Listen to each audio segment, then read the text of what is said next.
fait une inversion de rôle avec Bernard, puisque Bernard un jour m'a dit il y a une petite collection de livres filigranes qui publie des textes formidables. Il y a à chaque fois la photo d'un photographe et le commentaire d'un intellectuel, on va dire. Voilà. Et donc il me dit ça serait super qu'on fasse un petit livre comme ça. Et je lui dis d'accord Bernard, mais à une condition, c'est moi qui fournis la photo et c'est toi qui fournis le commentaire. Et la photo d'ailleurs avait une particularité, c'est que c'est une photo dont je n'ai découvert le contenu que lorsqu'elle a été, des photos argentiques bien sûr, dont je n'ai découvert le contenu qu'après qu'elle a été développée, parce qu'en visitant le musée, le Palais Topkapi à Istanbul, il y a un moment où la guide a dit, et derrière cette porte que je n'ouvrirai pas, il y avait le harem.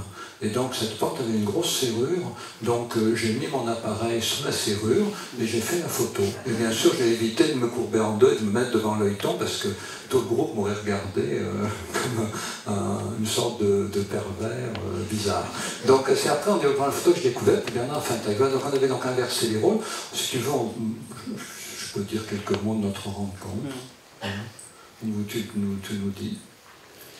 Oh mon Dieu. C'est-à-dire que la photo en dit déjà tellement par rapport à la parole que c'est difficile de mettre ça en parole. Je suis venu en train, parce qu'il y a encore des trains, et j'avais pas de film dans l'appareil. Et bon, là, je vais avoir 75 ans, et je me suis rendu compte que je voyais toutes les, je pensais à toi, parce que je voyais toutes les photos, et j'avais pas de film, donc je les ai pas faites. Et finalement, je me suis dit, je m'en fous. De les faire ou pas. Ça m'intéresse. Je ne sais pas comment mettre ça en mots, mais tout d'un coup, ça n'avait pas un côté pathos, qui n'est pas de film, tant pis. Oui. Mais tu m'avais dit d'ailleurs un jour, tu m'avais dit non, mais j'en fais moins des photos, mais je continue toujours à en faire autant avec les yeux. Oui, oui, c'est de ça effectivement qu'il s'agit. En fait, déjà, il y a un symbole qui est important, c'est que la couverture de ce livre, et c'est tout bêtement une photo de ma femme et de notre fille. Et déjà là, on en dit long, c'est-à-dire que la photographie commence dans l'intime, dans la vie privée tous les jours. En toute, il faut garder ça avec un ton modeste. Mais je crois que déjà, c'est un symbole, que ce n'est pas forcément quelque chose de spectaculaire, avec un ciel foncé, du drame, du pathos, et patati, patata. Donc, et il y a un titre, il y a nuage-soleil, alors il faut que je te donne un explication. Voilà. Ben, vas-y alors. Toi ou moi? En gros, il est tombé amoureux de cette manière de photographier des photos avec un petit jetable sur lequel il y a un nuage-soleil, au lieu d'avoir un gros appareil. Donc je crois que même la clé de toute cette histoire, c'est qu'on peut faire de très bonnes photos avec très peu de matériel. L'instamatique et l'acramatique, c'était des appareils à 5 sous. Et ça, je me suis rendu compte, tu me diras qu'avec ces appareils-là, on pouvait faire des images étonnantes sans avoir besoin de dépenser des milliers d'euros pour un appareil formidable et se déguiser en photographe. D'ailleurs, Cartier-Bresson, le meilleur, pour le voir faire des photos, il fallait vraiment se rendre compte que ce petit monsieur en imperméable était en train de faire des photos, ça ne se voyait pas. Hein. Bon, il y a ça. Et puis s'enchaînent à ça quand même deux choses. C'est que beaucoup de photos, je crois que ça te concerne aussi beaucoup de photos fortes sont des photos qu'on croyait ratées ou qui n'ont aucun intérêt. Donc la notion d'échec et de réussite. Donc à ça, je t'avais répondu, le succès de la photographie commerciale, c'est que ça permet aux gens de régler la netteté de leur vie en réglant la netteté de leurs souvenirs. Et donc voilà les photos ratées que la FNAC facturait ratées, et son Serge s'emballe pour cette idée qui me tient aussi tellement à cœur. Donc il y a le côté matériel qui fait qu'un instamatique coûtait 50 balles alors qu'un appareil coûtait 5000 francs à l'époque. Donc on n'a pas besoin de matériel cher. Et le deuxième truc, c'est que bon, avec peu on dit beaucoup. Donc maintenant je te passe la parole, je crois que c'est comme ça que notre rapport, notre dialogue s'est vraiment enclenché sur ces notions-là, photo ratée, photo réussie. Et après, à toi. Oui, alors je je vais renchérir hein, sur ce que vient de dire Bernard. Alors, oui, moi j'ai grandi avec un père photographe, mais photographe, je ne sais pas comment dire, je n'ose plus dire maintenant l'ancienne mode, parce qu'il y en a qui fonctionnent toujours comme ça, mais un photographe qui voulait faire de belles photos. Donc, comme ma mère très vite en avait eu marre d'être photographiée, donc il s'était rabattu sur ses enfants, ce que font d'ailleurs beaucoup de parents. Et donc du coup, il me photographiait, mais il fallait attendre que la lumière soit bonne, il ne fallait pas qu'il y ait un nuage qui passe devant le soleil, il fallait que je tienne mon doigt comme ça un certain temps pour qu'il fasse le réglage, il fallait que j'ai mon bon profil. Et donc ça m'avait mis la photo en horreur. Je me disais, les photographes sont des tortionnaires et des bourreaux d'enfants. Et alors, j'avais gardé cette idée, je n'avais jamais fait de photographie, puis je rencontre Bernard, et après un colloque, le Corps à la Galère, organisé par François Soulage, on se revoit à Paris, et puis en discutant, on avait sympathisé, et puis en discutant, je lui ai dit, tu sais Bernard, comme j'avais publié Tintin Chicanier, je lui ai dit, des fois les éditeurs ont besoin d'avoir des photos, est-ce que tu pourrais un jour organiser un moment pendant lequel tu me ferais une photo de moi? Et Bernard avait son appareil près de lui, là, comme toujours, et il prend son appareil, il fait une photo. Je dis non, ça Bernard, c'est pas une photo. Une photo, il faut trouver la bonne lumière, il faut trouver le bon endroit, voilà. Alors il me dit, si, tu verras, c'est une photo et c'est la meilleure de toi qui n'a jamais été faite. Et c'était vrai. Je l'ai gardée pendant des années. C'était une photo où mon visage était éclairé d'un côté, dans l'ombre de l'autre. C'était tout moi, c'était le côté obscur de la force, un côté lumineux. Et du coup, après, je lui ai dit, mais écoute, il faut que tu m'apprennes à faire des photos avec une telle liberté, c'est merveilleux. Il m'a dit, écoute, achète-toi un appareil. Je me suis acheté un appareil courant pour photographe, c'était un Pentax à l'époque, ça aurait pu être autre chose, un appareil un peu comme celui-là, vous voyez, au point de vue volume. Et puis je suis parti en vacances avec et je n'ai photographié que des vaches. Je ne sais pas pourquoi. C'est vachement bien. Je suis revenu désespéré en disant, je n'ai rien pu photographier d'autre. Voilà. Et il m'a dit, c'est là qu'il m'a dit, mais écoute, j'ai peut-être une solution, il faut que tu aies un appareil qui ne t'embarrasse pas, un appareil qui prolonge ta main, un appareil, si vous voulez, que tu pourrais utiliser, alors il n'a pas pu le dire parce qu'il n'y avait pas de smartphone, un appareil comme on utilise aujourd'hui le smartphone, c'est-à-dire qu'on photographie comme ça, voilà. Et il ça du téléphone finalement. Oui, c'est le cas, voilà. Et il me dit, ça c'est l'instamatique. Alors j'ai dit, procure-moi un. On a un ami qui m'en a ramené en Afrique parce qu'il m'a dit, c'est un peu dur à trouver sur les puces à Paris, mais en Afrique il y en a. Et donc depuis, j'ai fait beaucoup de photos en instamatique, et vous en trouverez d'ailleurs sous la vitrine, sous les vitrines qui y a à l'entrée, avec mon appareil à côté, qui est en affaire un appareil. Et elles sont toutes bonnes, si je peux me permettre. Et qui sont étonnantes parce que c'est un monde en mouvement, c'est un monde qui passe. Mais ça peut être tout autant un monde qui apparaît, hein, c'est-à-dire c'est un moment de transition, c'est pas un souvenir concret parce qu'on ne se rappelle pas le monde comme ce qu'il y a dessus. Si vous voulez, l'appareil impose sa propre logique. C'est pas, il ne voit pas comme l'œil. Il y a des plans nets, il y a des plans flous. Si les objets sont en mouvement, ils sont plus flous que s'ils sont immobiles. Et l'appareil impose sa propre logique. Et quand on aime les objets comme je les aime, on ne peut qu'aimer un appareil qui, pour reprendre l'expression de Yann Leroux tout à l'heure, qui métisse vos images, c'est-à-dire qui apporte leur propre contribution aux images que vous faites. Mais alors il faut accepter de découvrir les images autrement que ce que vous aviez vu les choses. Les images sont un autre point de vue sur les choses, c'est pas un reflet des choses. Et c'est là qu'ensemble on a émis l'idée en effet que les gens aiment les photos nettes parce que dans leur vie tout est flou. Et que quand on décide de voir plus net dans sa vie, on peut aimer les photos floues. Il y a un truc qu'on n'a pas fait, on n'a jamais parlé. J'avais pensé à l'idée de repérer dans l'œuvre d'un photographe, donc c'était moi parce qu'on a lu, des images qui ressembleraient à des dessins d'Hergé. On ne l'a jamais fait finalement, ça devenait du copier-coller. Oui, c'est un peu potache. Mais c'était assez allégeant. Et moi je voudrais te poser aujourd'hui une question, parce que le texte mythique de toi sur la photo, c'est l'image funambule, qui reste un texte que les collectionneurs cherchent. Et est-ce que tu peux définir pour tous les gens qui sont là ce que c'est que l'image funambule? C'est un très beau texte, et au moins qu'ils vous le disent en résumé. Oui, alors c'est le texte qui sert de préface à l'image soleil. Et l'image funambule, c'est l'image entre deux, quoi. Enfin, c'est un titre qui se veut un peu accrocheur, hein, qui ne rend pas forcément compte de l'ensemble du texte. Mais l'idée, c'est qu'il y a deux façons de faire la photo, parce qu'il y a deux manières d'envisager le monde. Et alors, il y a ceux qui veulent arrêter le monde parce qu'ils sont inquiets que le monde va trop vite, et puis ils veulent fixer leurs souvenirs, comme si un souvenir était quelque chose qui n'évolue pas sans arrêt.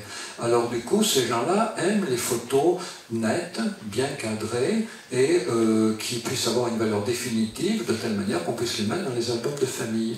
Puis il y a une autre manière de faire de la photo, qui est, comme je dis souvent, de rendre hommage à la beauté du monde. C'est-à-dire, on voit quelque chose qui nous bouleverse, on a envie de dire « Ah, c'est beau ».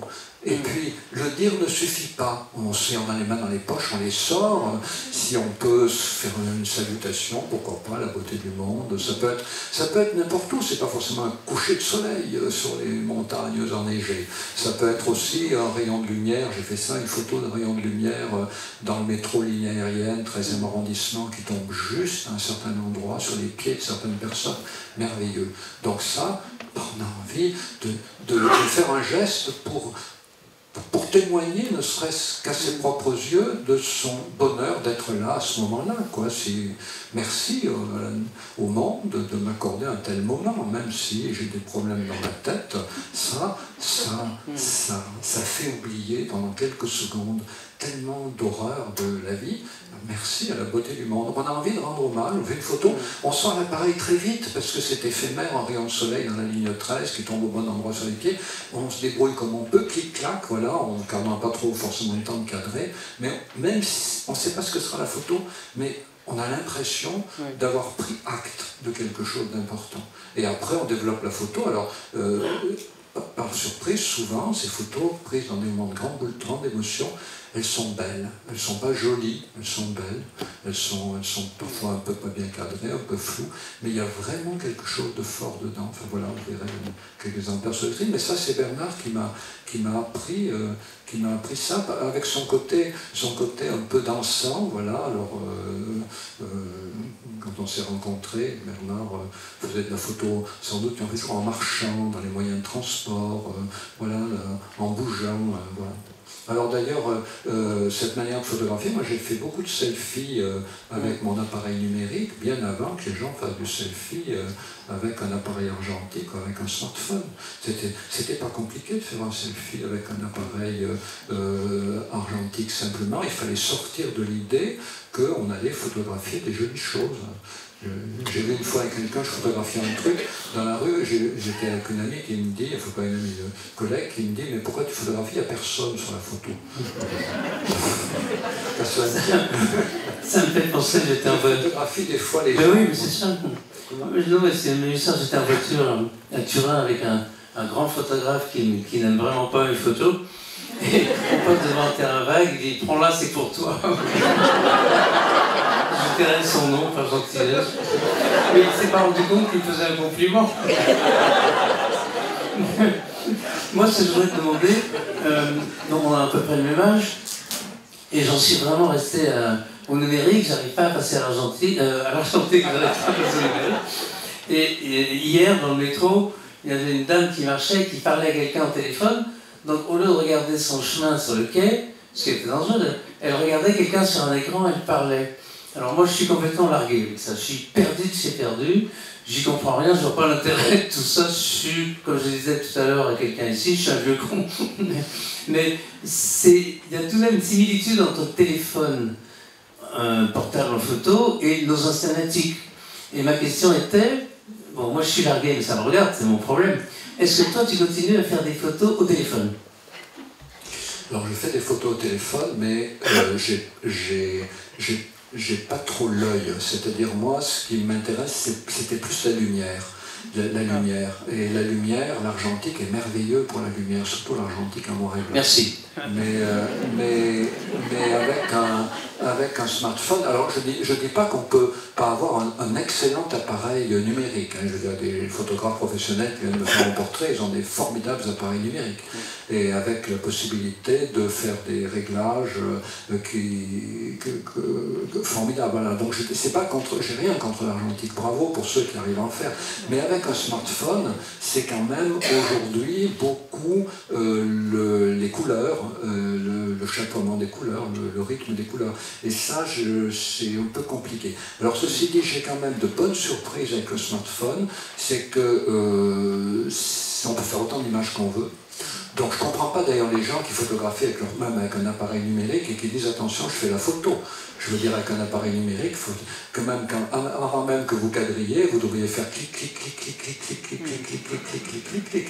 Voilà, vous ne devriez pas faire attention, je fais la photo, bougez plus, clic, j'en fais une autre au cas où. Clic. Voilà. Et ça, c'était l'époque de l'argentique. Avec le numérique, on commence bien avant d'avoir cadré, on continue après pour voir, on ne sait jamais. Et donc ça, j'ai des fois de bonnes surprises de voir des photos, de découvrir sur mon smartphone des photos que je n'avais pas vues, notamment quand je photographiais en taxi.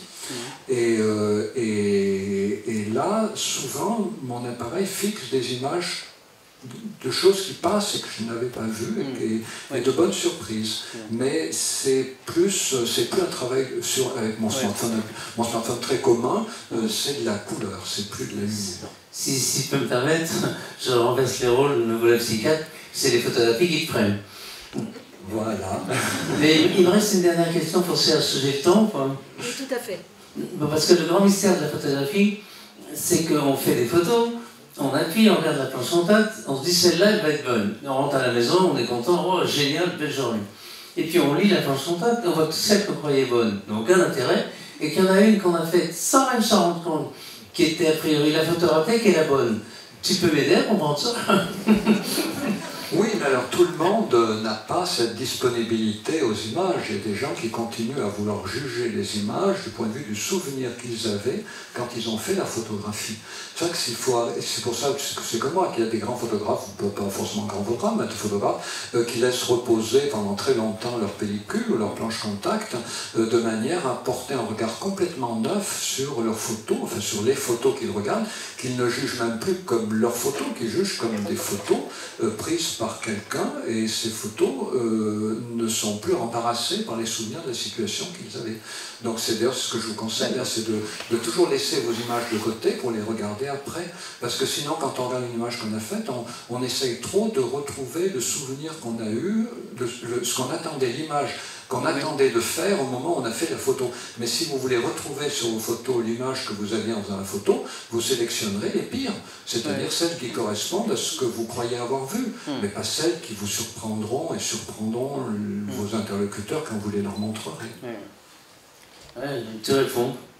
Tu veux qu'on demande s'il y a quelqu'un qui a une question à poser? C'est un débat tellement passionnant, avec plaisir. Alors, est-ce qu'il y a une question dans la salle à ce moment-là? Alors, Diane. Moi, j'ai une question qui est un peu double. La première question, c'est par rapport à la chambre noire qui a un peu disparu. Je ne sais pas pourquoi ça me touche que ça disparaisse, les chambres noires.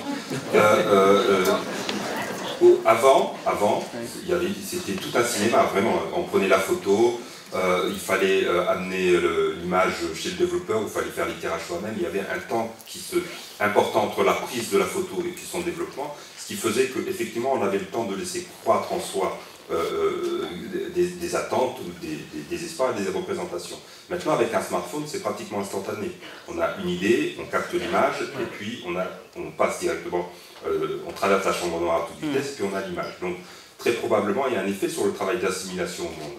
Et la deuxième chose, c'est que ces images-là que l'on trouve fabuleuses, et qui en plus pour les petits carrés sont très très bien parce que ça permet de rêver au refoulement, des choses comme ça, le temps qui passe. Avec le numérique, on n'a plus ça. Les images numériques sont d'une très grande cruauté, c'est pour ça qu'elles sont belles. Il y a, je sais pas, il y a quelques mois, les Chinois ont fait une image avec une définition tellement importante qu'au sommet d'un gratte-ciel, on voyait les motifs d'un ballon d'un enfant qui était tout en bas. Donc on a une précision qui... voilà, je me demande quel est l'impact de cette précision numérique, de cette cruauté sur la capacité à rêver et à assimiler le monde. Alors, il faut bien comprendre que dans la photographie, il y a l'acte de photographier et il y a l'image qu'on a faite. Et je me suis bien rendu compte de ça au moment où j'ai commencé à faire de la photo argentique, parce que j'allais les faire développer à une époque, quand il y avait les moindres bureaux de tabac, vous développez au photo argentique. Donc j'ai commencé par là, avant que Bernard me dise non, on va dans un grand laboratoire parisien. Mais donc moi j'ai commencé par le bureau de tabac du coin de ma rue. Et donc le type me dit, voilà, vous laissez votre pellicule, il faut me payer. Je vais écouter, je vous paierai quand je reviendrai chercher mes pellicules de vacances. Et il me dit non, parce qu'énormément de gens m'apportent leurs pellicules, mais ils ne viennent jamais les récupérer. Donc ça veut dire que, pour ça ils avaient payé, puisque la photo argentique, vous achetiez la pellicule, hein, et donc déjà il y a un investissement d'argent. Mais comme si le simple fait de cadrer, d'appuyer sur le bouton, de se montrer comme celui qui fait l'image, avait suffi à la satisfaction des gens. C'est pour ça que le geste d'appuyer sur le bouton, c'est le mystère de la chambre claire, le geste d'appuyer sur le bouton a sa propre économie affective, totalement indépendamment du moment où éventuellement on va chercher les images et les regarde. Et autre chose, beaucoup de gens vont aller chercher à l'époque leur planche contact, ou même plus leurs photos, beaucoup de gens ne faisaient pas de planche contact et photos, et ils ne les regardaient pas. Il y avait aussi l'idée que beaucoup de gens, on va regarder les photos qu'on a faites, ça on en a tellement qu'on n'a pas regardé. Voilà. Donc bien distinguer l'acte et l'image. Et ce que j'ai beaucoup critiqué dans le mystère de la chambre claire, c'est que la pensée de la photographie à l'époque était tout entière organisée autour de l'image et absolument pas autour de l'acte. Alors s'il m'a bien suivi, hein, vous voyez le rapport avec la première table ronde, hein, le corps, l'acte, le geste, la posture.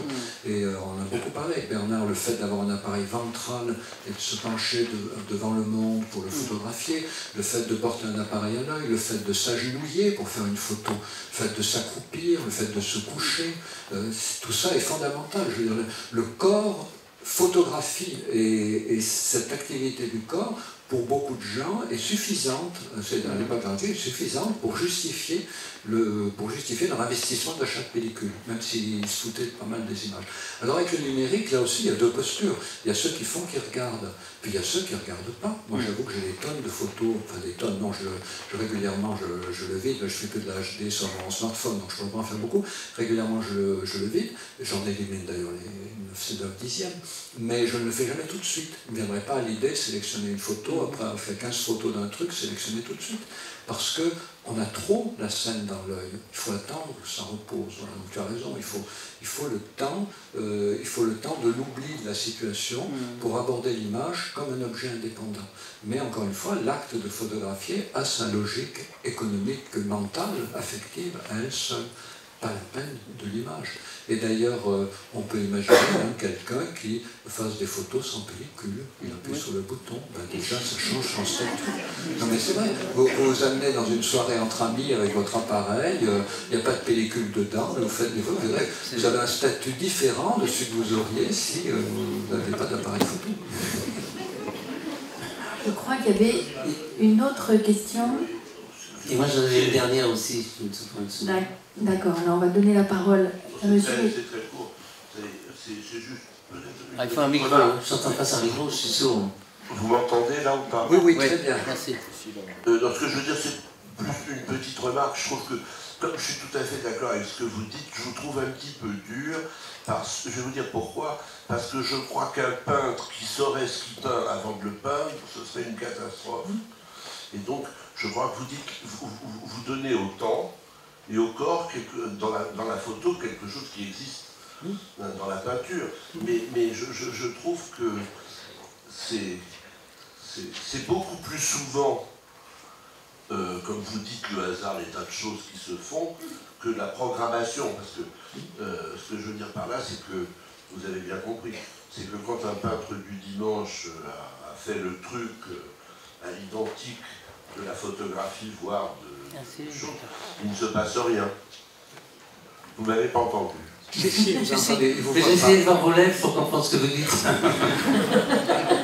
ouais, de loin, c'est dur. De loin, ça va être Je vais faire un agrandissement.